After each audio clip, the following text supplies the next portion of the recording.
You hit a wall with your phone's camera, craving professional depth of field.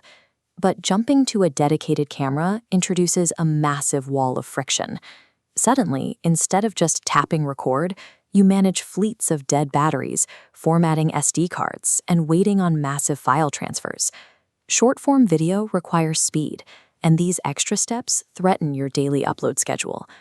To fix this, you might look up your favorite tech YouTuber and buy that exact model.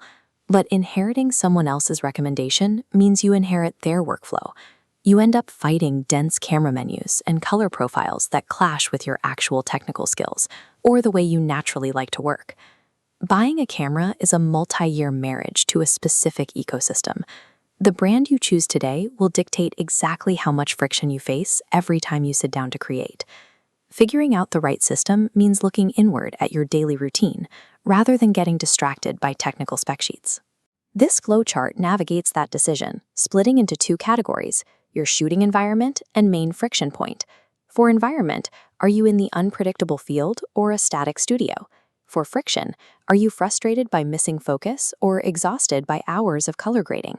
Identifying which of these specific bottlenecks slows you down the most determines whether Sony or Canon fits your workflow better. If you fall on the field side of the environment branch, Sony's strategy focuses on optimization. Their primary advantage is packing industry-leading subject tracking into highly compact bodies. That aggressive autofocus translates to incredibly high hit rates. If you are walking and talking to the camera, demonstrating a product, or flying a gimbal, Sony's tracking locks onto your eye and simply does not let go.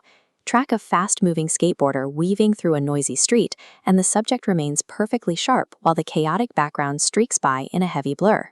Because these bodies are so ultra-compact, you also completely bypass the physical fatigue that usually comes with long days of holding a camera vertically for shorts. But there is a clear trade-off to entering the Sony ecosystem. Sony's menu structures and ergonomics have a steeper technical learning curve. If you are a beginner, dialing in the perfect look straight out of the camera can be an uphill battle. The entire Sony workflow is designed to eliminate friction during the shoot, keeping you perfectly in focus and moving fast, at the direct cost of a heavier technical lift in the edit. If you fall on the studio side, Canon counters with a completely different strategy: intuitive user experience and renowned color science. Canon systems are famous for rendering pleasing, natural-looking skin tones straight out of the camera. This drastically reduces and often eliminates the need to touch any color grading wheels. This vector timeline shows exactly what that means for your workflow. Bypassing complex color correction means you reach the finish line faster. With the camera ready out of the box, beginners spend less time troubleshooting menus and more time scripting and recording content. But achieving Canon's operational simplicity requires accepting a physical compromise. Canon's camera bodies and their native lenses tend to be noticeably bulkier. If you try to run and gun with a vertical Canon rig, arm fatigue sets in much faster than it does with a comparable Sony setup.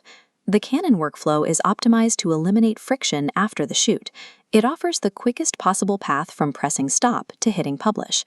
Before you make a final decision, you have to avoid a financial trap that catches a lot of new creators: blowing your entire budget solely on a high-end camera body. This leaves you owning a phenomenal sensor, but functionally crippled because you have to pair it with a mediocre kit lens and terrible on-camera audio.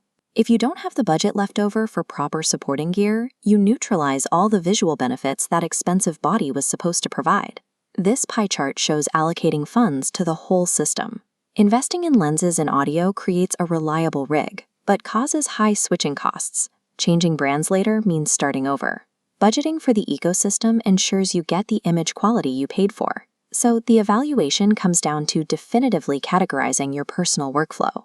This scorecard splits the decision into two profiles: the optimizer's path and the streamliner's path. The optimizer's path on the left is for the Sony shooter, constantly moving, traveling, or relying on gimbals. You need the guarantee your autofocus will never miss, accepting you will likely spend extra time dialing in your aesthetic in post-production. On the right, the streamliner's path is for the Canon shooter. If you prioritize a frictionless jump straight to exporting, this is your route. You get beautiful, ready-to-publish color right out of the gate, sacrificing ultra-compact portability. Whichever path you choose, the final mandatory rule before entering your credit card info is to map out the exact cost of the specific lens and microphone you need for your chosen environment.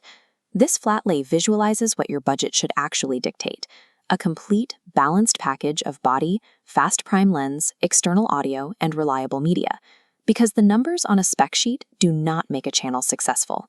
The ultimate return on investment for any camera system is simply its ability to inspire you to press record every single day without burning out.